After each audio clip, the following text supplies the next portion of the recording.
Hola mis queridos hermanos de las Buenas Nuevas de Suyapa Medios, te saluda tu hermano Roger Martínez, y como es tradición estar todos los viernes en estos medios trayendo siempre la buena nueva, la palabra de Dios que cala nuestras vidas, la palabra de Dios que transforma nuestras vidas y pudiendo meternos en una concepción un poco más profunda de lo que nos dice el Evangelio de Marcos. Si has estado con nosotros en estos viernes anteriores, te has dado cuenta que hemos desarrollado 3 milagros de los 18 milagros que tenemos previsto desarrollar. Hoy el cuarto milagro en el Evangelio de Marcos. Ojo, el Evangelio de Marcos, no me voy a meter a Mateo, no me voy a meter a Juan, no me voy a meter a Lucas, solo nos quedamos con el Evangelio de Marcos. En este cuarto milagro el tema de hoy es la curación de un paralítico. Es interesante ver cómo Marcos quiere enseñar a su comunidad cuando nosotros hacemos un análisis interno del Evangelio. Nos damos cuenta que la comunidad de Marcos, como lo he repetido previamente, es una comunidad muy sufrida. Es una comunidad a la cual procede de un ambiente pagano porque es en Roma. Y todas estas cosas Marcos tiene que traer la buena nueva. El Evangelio es una buena nueva y Marcos entiende que para su comunidad él tiene que moldear o cubrir de una fe que lleve una buena nueva el mensaje de salvación. ¿Por qué? Porque no podía mostrar muchas cosas que tal vez se dieron en el territorio judío. Y es por eso que Marcos utiliza lo que normalmente los sacerdotes dicen, el ropaje de fe. Pasa diciendo mucho nuestro sacerdote, sacarle el ropaje de fe al Evangelio para poder determinar qué quiso decir Marcos específicamente en su comunidad. Con esta curación del paralítico, que la encontramos en el capítulo 2, ya es el cuarto milagro, Marcos nos quiere mostrar algo hermosísimo, como todos los milagros. Pero para adentrarnos al tema, para poder sacar las aproximaciones, vamos a la Escritura. Vamos a leer del capítulo 2, del verso 1 al verso 12. Dice la Escritura: entró de nuevo en Cafarnaúm y al poco tiempo corrió la voz de que estaba en casa. Se agolparon tantos que ni siquiera ante la puerta había sitio, mientras él les anunciaba la palabra. Entonces vinieron a traerle un paralítico llevado entre 4. Al no poder presentarlo a causa de la multitud, abrieron el techo encima de donde él estaba y a través de una abertura descolgaron la camilla donde yacía el paralítico. Hijo, viendo Jesús que tenían, dijo el paralítico: hijo, tus pecados te son perdonados. Estaban ahí sentados algunos escribas que pensaban desde sus adentros: ¿por qué éste habla así? Está blasfemando. ¿Quién puede perdonar los pecados si no solo Dios? Pero al instante, conociendo Jesús en su espíritu lo que pensaban en su interior, les dijo: ¿por qué pensáis esto en vuestro interior? ¿Qué es más fácil decirle al paralítico: tus pecados te son perdonados, o decirle: levántate, toma tu camilla y anda? Pues para que sepáis que el Hijo del Hombre tiene poder en la tierra para perdonar pecados, dice el paralítico: a ti te digo, levántate, toma tu camilla y vete a tu casa. Se levantó y tomando la camilla salió al instante a la vista de todos, de modo que quedaron asombrados y alabando a Dios diciendo: jamás hemos visto cosa parecida. Palabra del Señor. Gloria a ti, Señor Jesús. Es interesante, hermanos, este texto, porque en el Evangelio de Marcos, Jesús primero es un itinerante, un nómada. Él está de un lado para otro, recorre las aldeas, que primero estaba en la sinagoga, que luego pasa a Cafarnaúm, que luego va a Galilea, recorre las aldeas de Galilea, y aquí dice, vuelve a Cafarnaúm. Sabemos que históricamente el lugar de mayor actividad, o el lugar donde Jesús vivía, podemos decirlo así, ya en su ministerio, no en su infancia, era Cafarnaúm, probablemente la casa de Pedro. Entonces dicen que Jesús vuelve a casa, vuelve de recorrer las aldeas. Recordemos que tuvo que pasar un tiempo para que el leproso después de que sanó al leproso, purificarse. Dice que llega y al nomás darse cuenta que estaba Jesús, ya como su fama se expandía por las aldeas, llegaron a la casa y había tanta gente que nadie podía entrar. Y dice algo hermoso: En el verso 2 al final dice que anunciaba la palabra. Marcos tiene ese tipo de características. Marcos nunca dice que enseña a Jesús. Caso contrario a lo que dice Mateo, por ejemplo, las bienaventuranzas o las parábolas del reino, o el sermón escatológico, o el eclesial. Lucas lo mismo, pero Marcos nunca dice que enseña a Jesús. Hoy los biblistas dicen que Marcos no explica que enseña porque Jesús lo que enseñaba era su vida, era su testimonio. Para la comunidad de Marcos que está sufriendo, que están siendo incendiadas en las calles, que están siendo asesinados a la luz pública, que están siendo parte del circo romano, lo que menos le interesa es que venga alguien a pararse a predicarles, a enseñarles palabras. No, lo que más interesa para la comunidad de Marcos es que Jesús enseñe con su testimonio, es que Jesús enseñe con su vida. Por eso en el Evangelio de Marcos jamás Jesús da discursos. ¿Por qué? Pues lo que hay que mostrar es un Jesús que se mueve, que muestra su vida, y eso ya nos da una primera enseñanza a nosotros. El seguidor del Maestro no es el que habla precioso, no es el que se para en estos medios, no, el seguidor del Maestro es el que su vida es coherente, hace lo que dice. Ojo a lo que les digo, hace lo que dice, no solo dice y no hace, no. La coherencia es lo principal como seguidor del Maestro. Para una comunidad, reitero, sufrida, lo que más se quería era personas que ayudaran, que estuvieran sirviendo, que estuvieran dándose por el otro, que pudieran entregarse, amar al otro.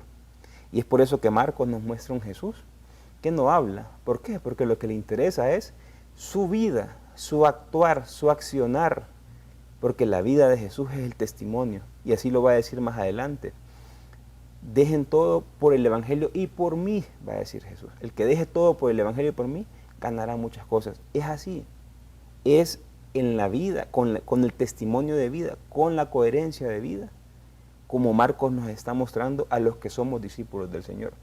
Hoy la ley de la no contradicción pareciera ser la menos conocida, y es un principio filosófico de antaños. La ley de la no contradicción es, si yo digo algo, tengo que hacerlo. Pero si yo digo algo y no lo hago, ahí estoy fallando. Ya estoy yendo en contra de la naturaleza de las cosas. Entonces Jesús muestra que Él lo que dice lo hace. En Jesús se cumple que el testimonio es lo más importante. Jesús muestra, y es por eso que aglomera a la población. Claro, los fariseos, los escribas, lo que hacían era, decían una cosa pero no la cumplían. En este mismo evangelio, más adelante les va a tirar duro, cuando dice él acerca del corbán, por ejemplo, que era la ofrenda que tenía que darse a los padres, pero quien quería no darle a los padres, lo que hacía era, mis bienes son para el templo, y dejaba de atender a sus padres. Entonces Jesús critica mucho esa parte en el Evangelio de Marcos. Por eso nos muestra que lo más importante es la vida de Jesús. Aglomeró a tanta gente al ver que nadie enseñaba con autoridad, como también lo hizo en el primer milagro. Exousa, nadie enseñaba con autoridad como lo hacía Jesús. Por eso que tiene rodeado. Dice que al llegar la casa estaba llena, la puerta no había acceso, y estos 4 muchachos que van con su amigo paralítico lo que hacen es romper el techo. No nos imaginemos hoy, hermanos, el techo como lo vemos ahorita con lámina o con teja. El techo de teja era para las grandes ciudades, para estas aldeas, y en el tiempo de Jesús eran casas de piedra, y el techo era una especie de losa plana, pero construida con barro, con bajareque y con ramas de palmas, que duraba prácticamente el verano. Cuando venían las lluvias, y después de que pasaban las lluvias, había que remover otra vez el techo y volver a construirlo. Entonces estas personas lo que hacen es romper el techo, bajar al paralítico. Y es interesante, yo me preguntaba, pues, si hoy me toca llevar a alguien que está paralizado, que tiene alguna parálisis, yo pido una persona más para llevarla. ¿Yo por qué voy a ocupar a 4? En camilla vamos uno atrás y otro adelante. El texto nos dice algo. Este señor estaba paralizado por los 4 lados.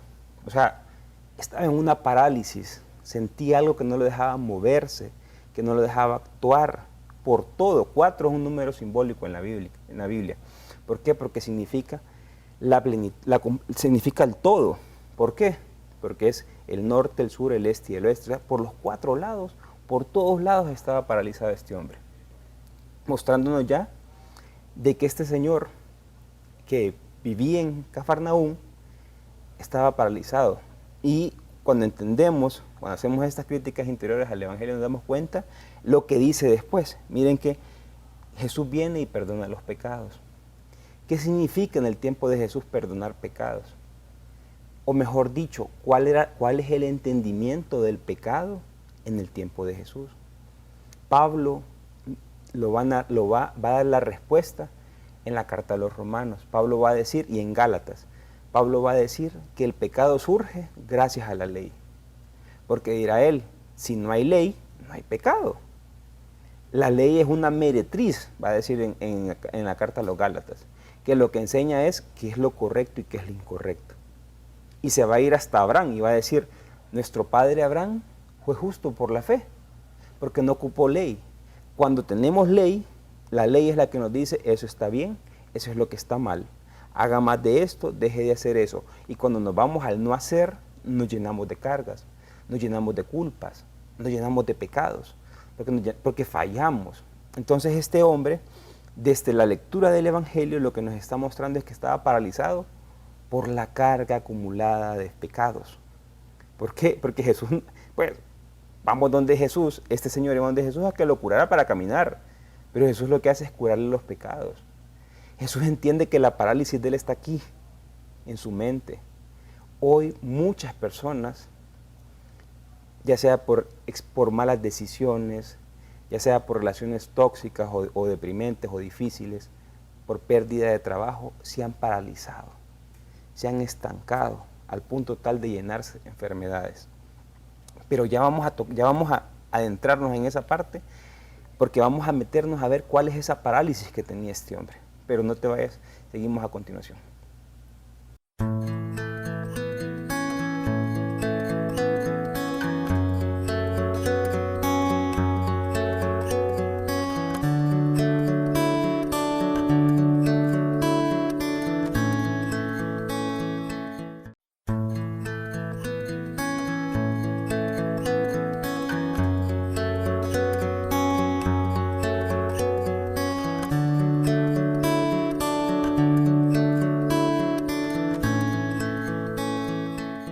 Queridos hermanos, como habíamos visto en la primera parte, estábamos hablando de un hombre que estaba paralizado de todos sus lados. Probablemente de toda su mente tenía una parálisis que no dejaba que el cuerpo reaccionara.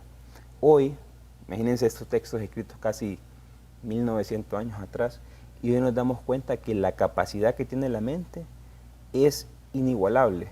Su mente, sus emociones, sus pensamientos, la pueden llevar a usted o a mí a una cama, a paralizarme completamente. ¿Por qué? Sentimientos de culpa, sentimientos de rechazo, sentimientos de no poder hacer nada. Hoy se nos dice a nosotros los padres que debemos de cuidar a nuestras criaturas desde chiquitos y empezar a llevarlos con una autoestima alta, no críticas destructivas y un montón de cosas para que puedan ser hombres de sociedad, hombres que cambien la sociedad. Entonces esta persona probablemente, la ley, el no poder cumplir esos 10 mandamientos, esos 613 preceptos, el no poder cumplirlas lo tenía paralizado. Sentía que no era nadie en la sociedad. Sentía que él no podía acercarse a Dios. Y estos 4 muchachos, o estos 4 amigos, van y lo llevan donde el maestro. Y hacen todo lo que ya explicamos. Abren el techo, bajan al Señor. Y viene Jesús y les dice, hijo, cuando ve la fe de estos 4, le dice, hijo, tus pecados te son perdonados. Reitero esta idea que es la parte más importante del texto. Jesús libera la mente de este paralítico. Jesús le quita la carga. Jesús se da cuenta que él no puede cumplir las prescripciones de la ley. Jesús lo que hace es liberarlo y decirle, no decirle yo te perdono. No, Jesús, como lo dirá mi Biblia Jerusalén en las notas, Jesús lo que es un enviado divino que muestra el perdón de Dios. ¿Por qué? Porque después van a llamar a Jesús blasfemo. Y ustedes me dirán, ¿qué es blasfemo? Pues, o sea, blasfemo, hoy para nosotros blasfemo no es tanta cosa.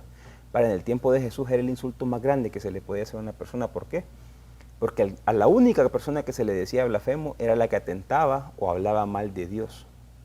Que le digan a Jesús blasfemo a alguien que murió, perdón, alguien que vivió, que murió, que dio su vida por tener una relación con Dios plena, por mostrar a Dios a las demás personas que lo llamen blasfemo. Ya se imaginan Jesús, o sea, la molestia que le pudo haber causado. Pero, volviendo al tema importante, Jesús lo que hace es liberarlo. Jesús no se convierte en alguien más o un líder religioso que lo que le dice es, tenés que seguir cumpliendo esos mandamientos, no tenés que mentir. Si fallaste, anda a hacerte 700 rosarios. Si fallaste, anda a confesarte. Si fallaste, no, Jesús lo que hace es, ok, fallaste, vamos para arriba, levántese, siga caminando, vamos para adelante. Porque miren lo que hace Jesús. Jesús sana primero de la mente, sabe que la carga, Jesús entiende lo que hoy nos ha costado mucho entender, que somos conciencia, que todo el poder de Dios está en nuestra mente y que esto es lo que impulsa nuestra vida. Jesús lo entiende, Jesús sana de la mente, Jesús libera a esta persona, Jesús le quita todas las cargas que le había impuesto la sociedad y la religión de su tiempo, principalmente la religión de su tiempo. Lo sana, lo quita, lo libera. Una vez liberado, una vez limpio de su mente, Jesús lo sana física y somáticamente. Pero es que no puede haber una sanación, hermano, si no te has sanado de tu mente. Si hoy tienes rencores por personas que te han fallado en el pasado, si hoy tienes falsas expectativas porque creaste expectativas de un nuevo jefe, de un nuevo novio o novia, o de un esposo, o de tus hijos inclusivemente, y te han fallado, tú no puedes avanzar así. Hay que dejar eso, hay que verlo, resignificarlo y avanzar. Y es lo mismo que muestra el Evangelio. Porque miren, una vez que se sana este hombre, le dice Jesús, levántate, toma tu camilla y anda. Miren qué hermoso lo que hace Jesús. Jesús no le dice, deja tu camilla ahí y vete. Jesús lo que le dice es, toma tu pasado. Eso que te tiene hoy aquí, esas malas decisiones, esas inseguridades, esa falta de amor que sufriste, esas faltas de expectativas, eso que te ha llevado hoy donde estás suprimido, tómalo. Pero no para que lo vivas nuevamente, sino para que aprendas de eso. Resignificar el pasado para lo que se viene. Eso es lo que está haciendo Jesús con este hombre. Lo que te tenía postrado, tus seguridades que tenías, que era la camilla, tu manto, tómalo y resignifica tu futuro. Ya estás capacitado, ya estás liberado para ir adelante. Instantáneamente el hombre se sana. Instantáneamente el hombre puede avanzar. Y eso es lo que no les gusta a los fariseos. Eso es lo que no les gusta, en este caso a los escribas. ¿Por qué? Porque el escriba, al ver que Jesús quita las cargas, quita todo el peso, el yugo de la religión, de los preceptos, de las normas, del establecimiento religioso de su tiempo, a esta persona que estaba completamente paralizado, que no podía hacer nada, que seguramente no podía servir, que seguramente no podía amar, que pues seguramente tenía una vida de porquería. Jesús viene y Jesús libera a esta persona. No le pone más cargas. Jesús no le dice, pero es que tienes que hacer esto. Y es que te tienes que levantar a las 6 de la mañana a hacer esto. O que tienes que orar esto. O que tienes que hacer esto. No, Jesús no le dice eso. Jesús, como ya hemos visto, está predicando con su testimonio. Y Jesús le dice, Dios te quiere libre. Jesús entiende que Dios no ha mandado todas esas leyes que han hecho los escribas de su tiempo. Jesús entiende que la ley tenía un propósito, pero era acercarse a Dios. La ley lo que quería era dejar las idolatrías, dejar todo lo que separa de Dios, de ese Dios que ya estaba en ellos, de ese Dios que vivía en ellos. Porque recordemos que la revelación de Dios, lo que hoy sabemos de Dios, es lo mismo que cuando comenzó la creación. Es decir, tal vez al inicio se miraba un Dios que enviaba las leyes y que solo por ahí se podía conocer. Hoy entendemos que Dios es Espíritu Santo y que habita en nuestros corazones. esta concepción es la misma. Lo que pasa es que la mente del ser humano es tan finita, es tan pequeña, que tiene que ir en progresión. Pero Dios es el mismo ayer, hoy y siempre. Entonces Jesús, como entiende a Dios, lo que muestra es que nada ni nadie está por encima del ser humano. Que lo que Dios quiere son personas libres, personas que puedan valerse por sí mismos, personas que no necesiten andar cargadas por nadie, personas que lastimosamente hoy nuestra sociedad, nuestra religión quiere seguir teniendo. ¿Por qué? Porque quieren seguir teniendo niños, gente que venga para acá, haga esto, no haga esto, haga lo otro. Entonces todas esas cosas Jesús las entiende y sabe que esa parálisis se quita solo mostrando el amor de Dios, solo mostrando que Dios viene a sanar a las personas. Libera completamente esto y claro, los escribas se enojan. ¿Por qué se enojan? Porque les está quitando el poder. Les está quitando el poder que la misma religión les otorgaba en aquel tiempo. Los está dejando sin argumentos para seguir. Entonces los escribas, claro, tienen que denigrar a Jesús. No critican la enseñanza de Jesús, denigran porque le dicen blasfemo. O sea, lo primero que hacen es criticarle la forma de actuar y después lo llevan a decir blasfemo, que es el insulto más grande. ¿Por qué? Porque les ha afectado a sus intereses. Jesús, hermano, hoy te quiere libre. El Señor Jesús te quiere feliz. Si hoy tú tienes una carga, si tienes un resentimiento, si ya te has quedado paralizado porque no sabes qué hacer por algo que te arrojó la vida, hoy el Señor te dice que dejes ese pasado, que lo agarres y lo resignifiques. ¿Para qué? Para avanzar. Y cuando tú resignifiques ese pasado, cuando tú le des otro sentido y te des cuenta qué tenía que aprender yo de eso, te vas a ir y vas a ir a alabar a Dios. Porque te vas a dar cuenta que tenías que pasar por esa situación para poder llegar a ser la persona que quieres ser. Mira lo que dice el final del Evangelio, al final del texto. Y todos alababan a Dios, diciendo, jamás hemos visto cosa parecida.